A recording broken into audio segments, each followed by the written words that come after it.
Loh, Bab, udah selesai? Sudah, Gus. Kirain masih wirid dan doa. Tadi saya doanya singkat gitu. Soalnya kan dari kemarin sama Gus diajak diskusi dengan para tokoh, para ustadz, para kiai. Gitu. Jadi saya merasa doa saya nggak perlu panjang-panjang. Saya berdoa kayak gini, Gus. Ya Allah, terima kasih atas rahmat-Mu. Doa saya seperti yang kemarin gitu, singkat aja. Ya ada juga sih yang di akhir doa itu selalu, ya Allah, Engkau maha tahu apa yang Kami mau. kami tidak tahu. Dan Engkau mengerti betul apa yang kami rahasiakan. Di balik doa itu ada banyak makna. Ada bahkan bukan hanya makna, ada filosofinya kenapa kita berdoa. Di balik itu juga ada kesadaran tentang keimanan dan akidah kita. Termasuk salah satu asma Allah Al-Mujib. Al-Mujib. Yang maha mengabulkan. Nah, kita kali ini kedatangan Ustadz Jazilul Fawaid. Ustadz. Beliau ketua umum alumni perguruan tinggi ilmu Al-Quran. Oh, hafiz Quran berarti? Oh ya, sekaligus pendiri Nusantara Mengaji. Coba kamu cek apa sudah hadir? Kayaknya sudah hadir, guys, beliau. Soalnya tadi ada mobil klakson. Sambil zikir jangan lupa. Siap. Assalamualaikum. Waalaikumsalam, Ustaz. Waalaikumsalam. Kiai Jazilul Fawaid, terima kasih. Alhamdulillah.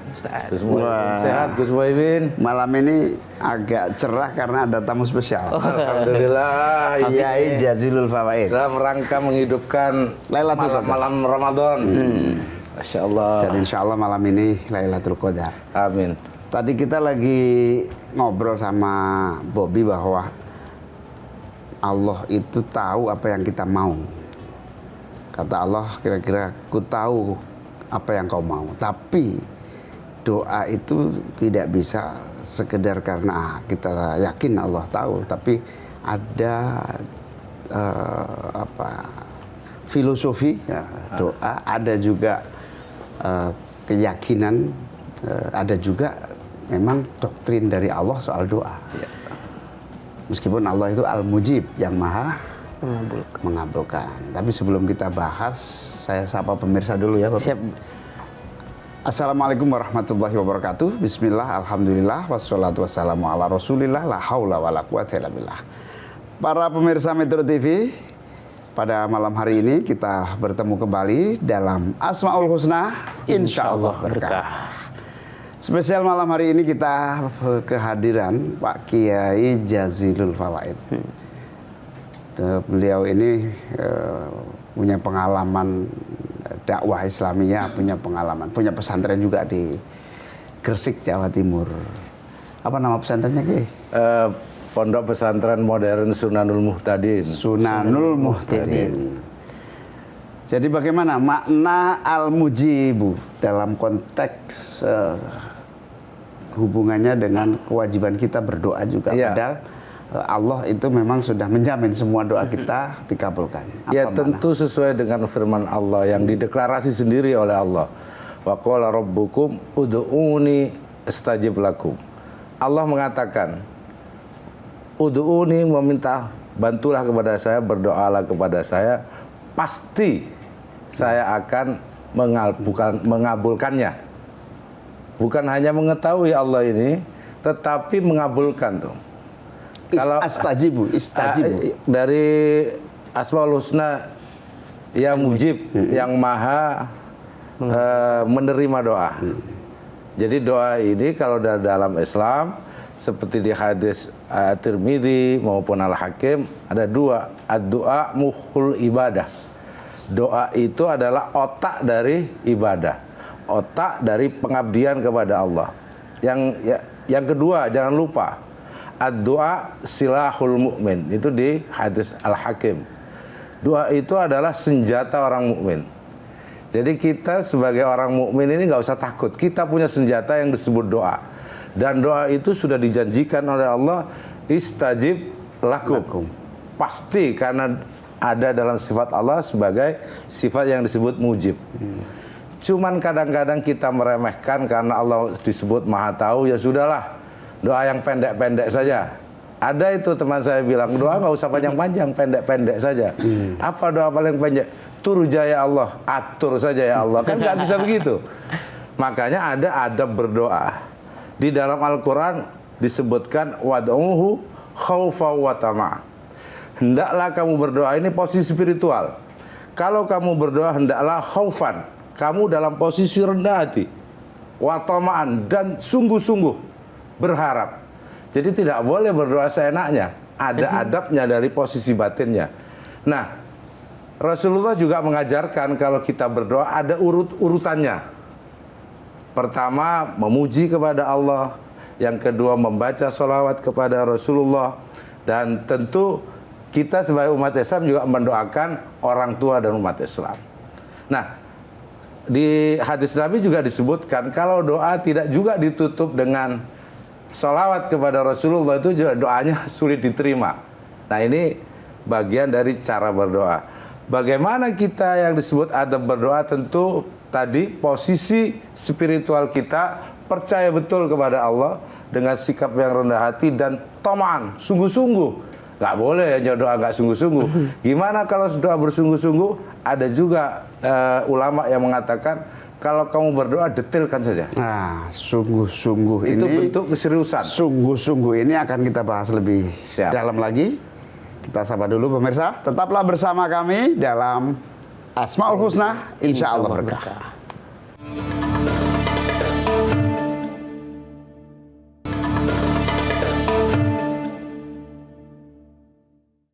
Para pemirsa, Allah bukan saja sebagai yang maha mengabulkan, Al-Mujibu. Sudah maha mengabulkan, juga sekaligus memerintahkan kita untuk berdoa. Kurang apa lagi? Sudah diperintah berdoa dan dikabulkan. Nah, apa sebetulnya makna dibalik perintah kita berdoa itu apa? Ya, jadi seperti yang kita sebutkan tadi, ad-doa mukhul ibadah. Doa itu esensi dari ibadah. Ibadah itu apa? Ibadah itu penghambaan kepada Allah. Jadi kalau ada orang tidak pernah berdoa, itu artinya tidak mengakui Allah. Karena semua ibadah yang kita lakukan itu bentuknya adalah permohonan doa. Semua ibadah yang diperintahkan oleh Allah, apakah itu sholat, zakat, haji, semua itu bentuk dari penghambaan. Makanya doa itu utama. Sholat itu intinya doa, mengingat kepada Allah. Syaratnya orang berdoa karena esensi ibadah, maka dia harus mengakui sebagai hamba Allah. Itulah Allah perintahkan kepada hambanya, kepada kita semua, agar hamba itu sadar betul bahwa dirinya itu hanya hamba yang harus bergantung, memohon perlindungan, memohon ampunan, memohon rezeki, memohon kemakmuran, memohon apa saja kepada Allah. Bentuk dari penghambaan. Nah, di dalam berdoa sebagai bentuk penghambaan sudah diatur. Nah, ada yang disebut dengan zikir melalui gerakan dan doa, itu disebutnya sholat. Sholat itu doa. Doa. Sholatul zikri. Sholat itu untuk mengingat kepada Allah. Tapi kan kadang-kadang itu tadi yang saya sebutkan, doa harus khaufa wa tama, harus khusyuk dan juga sungguh-sungguh. Tetapi kadangkala sering tidak fokus, itu satu. Yang kedua, apa yang kita minta itu tidak sesuai dengan apa yang kita lakukan. Kita minta selamat tapi selalu berbuat maksiat. Kita minta kaya tetapi tidak bekerja. Kita minta pinter tetapi tidak belajar. Nah, doa itu juga harus selaras dengan apa yang kita kerjakan. Bahkan ada ulama yang memerintahkan untuk dirinci. Kalau kamu minta mobil, sebut mereknya. Gitu. Jadi supaya itu menunjukkan kesungguhan. Kalau ditanya, ya Allah saya minta mobil, kita tanya mobil yang mana, Pak Muhaimin. Kalau kita berdoa kepada Allah tidak detail, itu otomatis usaha kita juga tidak akan detail. Jadi boleh ya berdoa sedetil itu boleh. Spesifik. Bahkan dianjurkan. Bahkan dianjurkan oleh para ulama. Bahkan ada doa yang ini jarang tuh di Pak Muhaimin, jarang dilakukan. Ini doa yang dimintakan oleh Nabi Sulaiman. Detail, bukan hanya detail. Ini doa yang mungkin kita aja malu untuk meminta. Rabbil firli wahabli mulkan la yambaghi li ahadim min ba'di. Ya Allah, ampuni saya, wahabli, dan berikan kepada saya kerajaan, kekuasaan yang tidak akan ada bandingnya setelah itu. Kita saja malu untuk berdoa seperti itu umat Islam. Padahal Nabi Sulaiman meminta itu, minta kerajaan. Nah, pertanyaannya, Allah memiliki zat, sifat, nama yang maha mengabulkan. Dan Allah memerintahkan kita berdoa. Tapi kok banyak doa yang nggak terkabul? Itu persepsi kita. Itu artinya ada syarat-syarat ketika kita berdoa kita tidak penuhi. Syarat rendah hati, syarat kesungguhan, syarat antara doa dengan perilaku kita tidak sama. Bahkan ada puji-pujian yang membuat doa kita manjur. Selain hamdalah, ada juga Allahumma inni as'aluka bi annani asyhadu annaka antallahul wahidul ahadus samad lam yalid wa lam yulad wa lam yakul lahu kufuwan ahad. Jadi pemujaan ketunggalan Allah yang hanya kepada Allah lah kita bergantung. Betul, itu namanya Asmaul A'dzam. Rasulullah juga minta untuk membuka dengan Asmaul A'dzam. Asmaul A'dzam pasti tauhid. Jadi itu Asmaul A'dzam itu, jika doa kita dimulai dengan Asmaul A'dzam, insya Allah dibuka. Dan kita semua pemirsa yang ada di rumah, apa yang disampaikan ketum ini adalah kalimat pembuka, supaya Allah membuka pintu rahmatnya. Dengan doa kita didengar dan diterima dengan Asmaul Husna, nama-nama yang baik, termasuk nama-nama yang agung, Asmaul A'dzam. Termasuk juga la ilaha illa anta subhanaka inni kuntu minadh dhalimin, itu disebut sebagai Asmaul A'dzam. Nah, cuma Rasulullah selalu mengajarkan kita ini berdoa hal-hal yang umum tuh. Rabbana atina fid dunya hasanah, ya Allah berikan kebahagiaan dunia dan akhirat. Nah, oleh sebab itu untuk mengatakan bahwa kita itu sungguh-sungguh, rinci doanya. Dirinci. Saya yakin kalau misalkan, bahkan boleh kalau minta istri yang mungkin tingginya 168, hitam manis dari Madura, itu nggak apa-apa. Allah, meskipun Allah tahu kehendak kita, tolong dirinci. Kalau enggak nanti ya itu semua dipasrahkan kepada Allah, itu lebih bagus sebenarnya. Jadi kita hanya mau masyarakat kepada Allah apapun yang Allah takdirkan untuk kita. Lah doa ini dianggap oleh sebagian ulama ini bisa merubah takdir. Pentingnya sholawat sebelum permohonan yang kita sampaikan. Bahkan ada ulama kita yang mengajarkan bahwa sholawat itu bisa menembus arsy untuk mempermudah kabulnya doa. Itu gimana? Persis, karena memang yang Rasulullah, sholawat itu kan pujian kepada Rasulullah sebagai makhluk yang agung, yang dunia ini tidak mungkin tercipta tanpa nur Muhammad. Nah, itulah yang kemudian ulama kita semua, bahkan Rasulullah memerintahkan agar setiap doa diiringi dengan sholawat kepada Nabi. Bahkan kalau di tradisi Nahdlatul Ulama, itu wasilah tidak hanya kepada Nabi, kepada para wali Allah, Syekh Abdul Qadir Jailani, Syekh Abu Hasan Asyadzili. Bahkan kalau orang NU juga Mbah Hasyim Asy'ari, Mbah Bisri Sansuri, itu semata-mata menunjukkan kita kerendahan hati kita kepada Allah.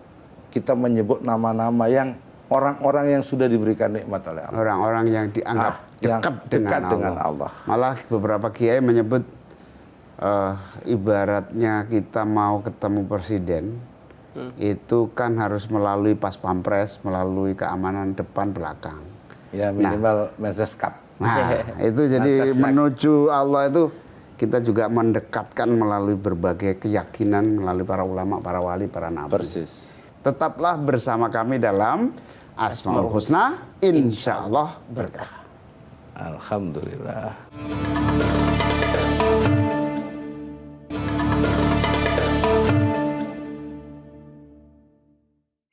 Jadi doa kita itu menjadi bagian integral dari bagaimana kita iman dan bagaimana kita menjalankan seluruh kehidupan kita. Ada pertanyaan lagi, Bob? Ada, Gus. Saya mau bertanya tentang ini, etika dalam berdoa. Nah, Kiai kan berdoa itu adalah minal adna ila a'la, dari bawah ke atas. Jadi kita harus sopan. Nah, tadi kan saya berdoa pendek-pendek, katanya nggak sopan. Kalau saya ganti dengan bahasa Arab, apakah sopan? Apakah dengan bahasa Arab bisa sopan? Misalkan, ya Allah, mislu ma taqaddama, seperti yang sebelum-sebelumnya kayak gitu. Apakah doa itu harus bahasa Arab? Soalnya kan Nahdien, Kiai KNU, semuanya pakai bahasa Arab kadang. Itu gimana, Kiai? Bahkan ada lagu Arab, kemudian orang-orang pada amin. Iya, iya. Pikirannya itu doa. Banyak kayak gitu, Gus, komentator bola doa semua gitu. Iya, bagaimana Ya, Kiai Jazil ini tentu, tentang bahasa dan pola kita memohon kepada Allah? doa itu memang hubungan kita langsung dengan Allah. Dan Allah mengerti semua bahasa yang disampaikan oleh manusia. Cuman memang disunahkan bahasa Arab. Tetapi ketika sholat, di dalam sholat itu wajib. Oh, wajib. Kecuali Imam Abu Hanifah mengatakan boleh saja yang tidak hafal Fatihah. Karena di dalam Fatihah juga isinya doa. Nah, jadi ungkapkan apa yang kita mau, ungkapkan apa yang kita minta kepada Allah dalam bentuk bahasa apapun. Dalam puisi boleh, bahkan Anda boleh marah-marah. Dalam bentuk, ya Allah kok begini saya, itu nggak apa-apa. Karena Allah senang. Itu artinya kita, jangan begini dong Allah, saya ini sudah bekerja siang, malam kok nggak kaya-kaya. Itu boleh. Itu artinya kita, karena apa yang saya sebut tadi, intinya penghambaan. Semakin kita membutuhkan Allah, semakin Allah mendengar kita. Namun memang ada kalanya kita terburu-buru. Kita baru doa 2 kali saja bilang Allah ini nggak denger-denger apa. Bener. Sedangkan Nabi Zakaria untuk meminta supaya punya keturunan, itu berdoa sampai beruban. Sampai tua. Kita ini seringkali menyangka bahwa Allah tidak mendengar apa yang kita doa. Ayahnya Nabi Yusuf berdoa sampai buta. Persis. Dengan tangisan. Dengan tangisan. Jadi sebenarnya kita tidak boleh kemudian berprasangka sendiri. Ya. Doa kita tidak dikabulkan. Apa batasnya tidak dikabulkan? Kan mungkin belum waktunya, itu satu. Yang kedua mungkin doa kita itu nggak sesuai dengan perejengan kita. Allah akan mengukur yang cukup sesuai dengan apa yang kita mau. Ya, Berarti terkabulkan atau tidak terkabulkan, itulah yang terbaik buat kita. Persis. Karena Allah yang maha tahu, yang memperodak kita. Allah doa itu memang hanya esensinya membuat hubungan kita kepada Allah tidak terputus. Tapi begini Pak Kiai Jazil, banyak orang yang kemudian karena doanya tidak terkabul lalu frustasi atau bahkan cenderung lemah imannya, menurun kualitas imannya. Bagaimana memanage perasaan dan hati kita atas doa-doa yang tidak terkabul?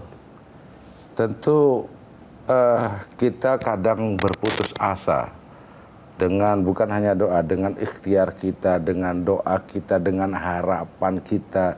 Tentu kata Rasulullah kita harus penuh yakin kepada Allah, dan kalau doa kita, ikhtiar kita belum dikabulkan, itu ada yang disebut dengan tawakal kepada Allah. Kita serahkan semuanya. Nah, seburuk-buruk orang muslim itu adalah putus asa. Wala tai'asu min rauhillah. Itu larangan luar biasa kepada siapapun yang mengaku muslim, yang mengaku mukmin. Putus asa itu adalah larangan berat, apalagi memutus doa. Jadi kalau keputusasaan diputus kemudian tidak doa sama sekali, itu sudah mulai masuk pada jalur putusnya hubungan dia dengan Allah yang Al-Mujib. Nah, banyak contoh memang yang merasa capek berdoa. Secapek apa? Sudah berdoa berulang kali kok nggak dikabul-kabulkan. Sepanjang apa? Makanya di Islam pun juga ada tuntunan. bahwa ada waktu-waktu khusus yang makbul untuk berdoa. Jadi doa sepanjang hari, sepanjang malam, tetapi ada waktu-waktu khusus. Nah, makanya berikan waktu khusus untuk memohon kepada Allah pada saat orang lain sedang tidur. Salah satunya sepertiga akhir betul. malam. Terus subuh, ba'da subuh, ba'da maghrib, mau sholat, mau kita sholat, mau memulai sholat, itu berdoa juga makbul. Hari Jumat ketika di antara dua khutbah, itu waktu yang dianggap mustajabah. Nah, cuman kadang-kadang kita lupa. Apalagi doanya juga sembarangan tapi minta hasil cepat. Itu kan manusia, itu ciri manusia. Jadi kita nggak lihat waktu, nggak lihat berapa ini, pokoknya hasilnya cepat. Jadi seperti yang Pak Kiai Jazil sampaikan tadi, al-mujibu itu pada dasarnya keyakinan semua doa kita akan dikabulkan.